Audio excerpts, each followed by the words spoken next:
the severity of your injury might be such that it is a stupid decision for you to go back to jiu-jitsu. I hate to say it. But then your love of jiu-jitsu and what it brings to your life might be such that it literally stops you from committing suicide. Hey fam, welcome to the Bulletproof of BJJ podcast. Today is a Q&A episode. JT and I are going to answer a couple of questions. If you want to leave a question for the show and get it answered live, go to bulletproofforbjj.com, hit the podcast tab, and then scroll down and record us a voicemail.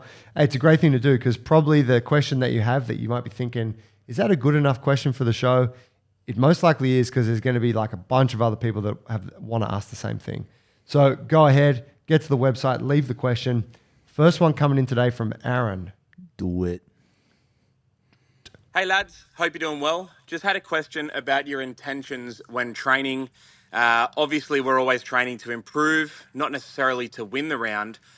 But when you're going through your pattern, it's always good to identify where the submissions may have been and go to those positions as well.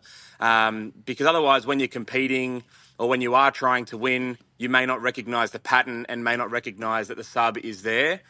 But then the question becomes, you've gotten a sub on somebody, you've gotten into the position, maybe you're already better than them. How much should you be training the breaking mechanics or the finishing mechanics of that submission? And how long do you wait to see what your partner's doing in defense? Or should you be finishing them? Because again, at the end of the day, when you're competing or when you're out there to win, you have to make sure you know how to finish the move effectively. And if you just get to the position and allow people to escape, does that train bad patterns for competition? Just thought it was a curious topic. Would love to hear your perspective on it. Cheers, guys. Appreciate it. Great question. Thoughtful one from Aaron. Yeah, I believe that it does depend on who you're rolling with. If the person is just as good as you, or if they're better, you're not going to have a chance. You're not going to have a chance to kind of like let them play. If you don't go for your submission when the opportunity is there, you will miss it. I believe that really you're only really getting that chance to play a little bit if the person hasn't got good escapes and is maybe not as good as you. So in terms of you practicing your breaking mechanics or finishing mechanics, you should be pretty intent. This is what I would say. Not that you're trying to break anything, but you should be looking to apply the technique, because also you may be doing your training partner a disservice by making them think, I can just relax here, when they can't. If there's anyone else, they might just rip the armbar on or rip the heel hook on. So I think, in full respect to your training partner and also so that you get the most out of it, you should be training with the degree of intent that matches the role. So if it's just a casual light roll, okay, you're not going to go 100%. But if it's a competitive roll and you're both rolling and you're trying to win, you should be applying the technique as such. Yeah, I agree with that. I think it's very conditional based on the person you're training with. If you're training with a total beginner, there's probably not a lot of unless they have like a bit of a natural kind of ability to grapple. Inclination. Yeah, then you can work on breaking mechanics. But most of the time it's like they're probably not even responding in a way that someone with a little bit of training experience is going to respond, or in the way that they're going to respond in that moment where you're trying to apply the submission. So it's maybe not worth doing there. But yeah, I think you totally have to use those opportunities to work on the breaking mechanics. But then there's even steps in between where you might be thinking, all right, I'm going to get to the position where I would apply the sub, but I'm not going to apply it because I want to see what their defense is going to be. Sure. And maybe you want to work out how you're going to counter their defense, right? Sure. That's a level of premeditation that I don't. You're getting very meta on me here, Yeah, it's not really my approach. But slow down, egghead.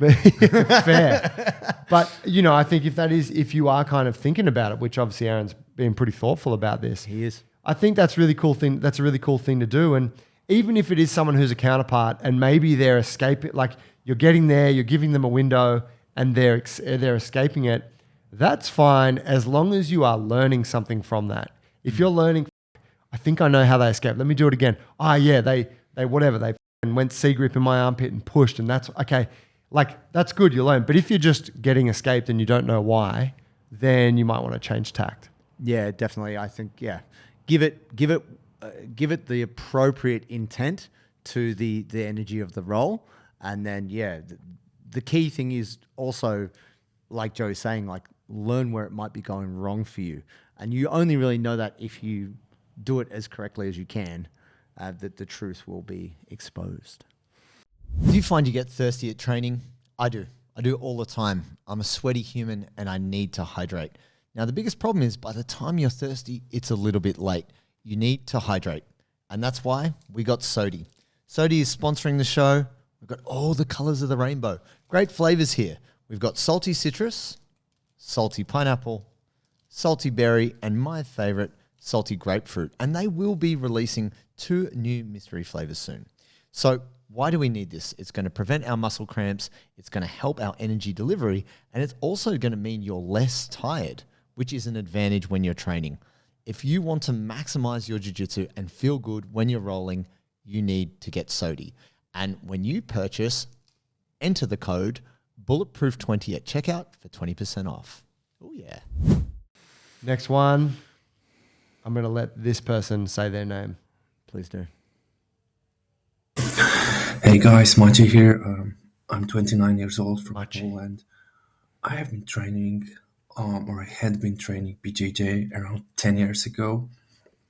And I got a terrible shoulder injury, actually outside of jiu-jitsu, that, also led to an arthritis in my shoulder. And I haven't been doing anything with my shoulder for 10 years because I had to graduate. I had to work. I didn't have money. I didn't have time. Recently, I've started rehabilitating it with an intention to go back to BJJ because my love for BJJ never perished.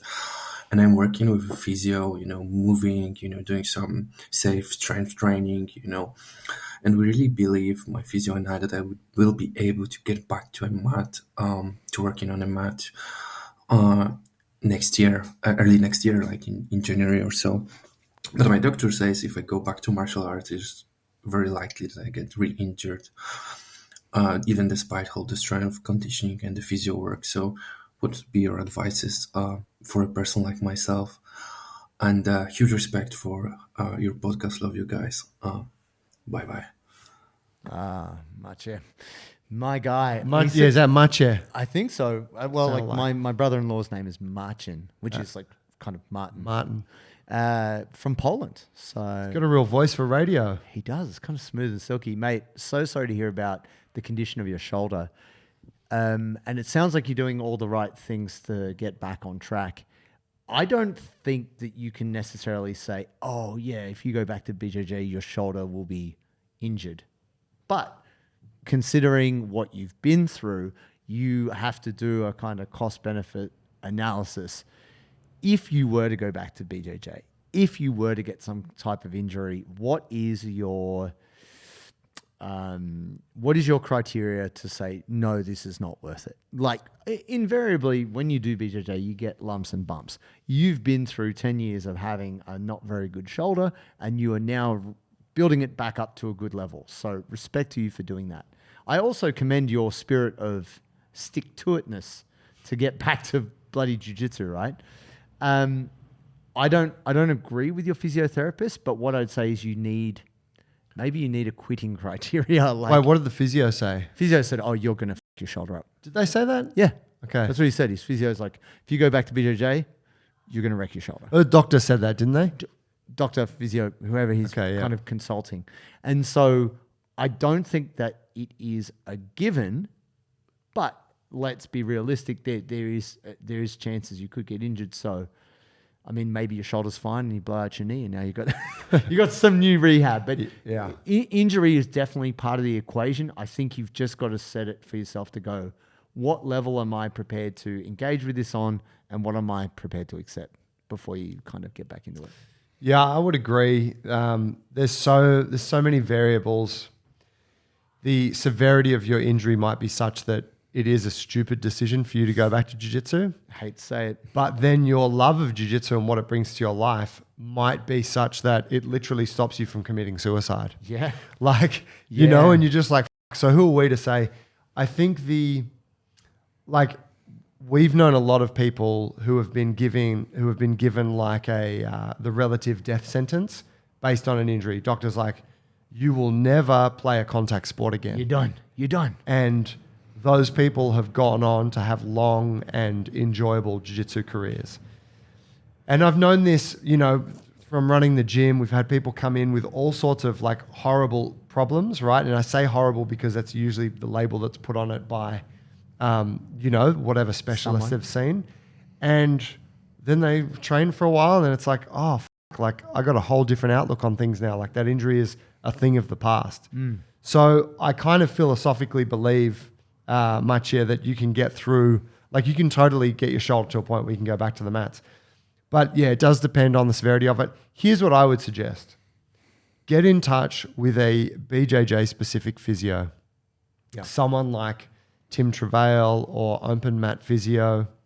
Do we know any others? They're our go-to too. Yeah, they're the easiest people we can refer you to. But there is most likely somebody in Poland or someone not far from you who has experience with combat athletes who also is in the, Yeah, you know. yeah, perhaps, right?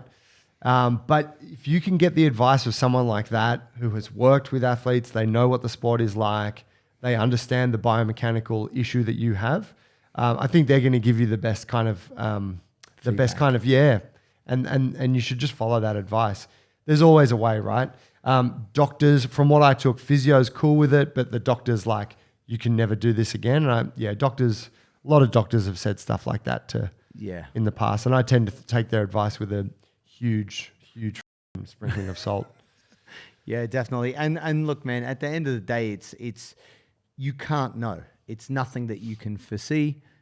You might get back to training and it never actually proves out to be an issue. So, and that said, you could go back and then strain it on the first day. Does that mean you stop? Like, it's really up to the benefit you get from it versus the cost it's going to take from you. And only you can know that, what it's worth to you. So I would encourage you to get back, but then still keep doing the work. This is what I want to finish on with this. Don't think because you've rehabbed your shoulder that now you're done. You're not done.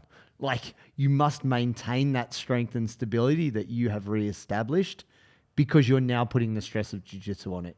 So don't think that now you can go back and you forget about it. You need to have that routine of maintaining the health and strength in your body so that you can continue to do BJJ. Spot on. There it is. Hey, if you guys have a question for the show, leave a voicemail for us. Go to Bulletproof for BJJ.com, hit the podcast tab and record yours. We'll play it on an upcoming episode. Appreciate it. Thank you for the questions today, and we'll catch you guys next time. Shoo.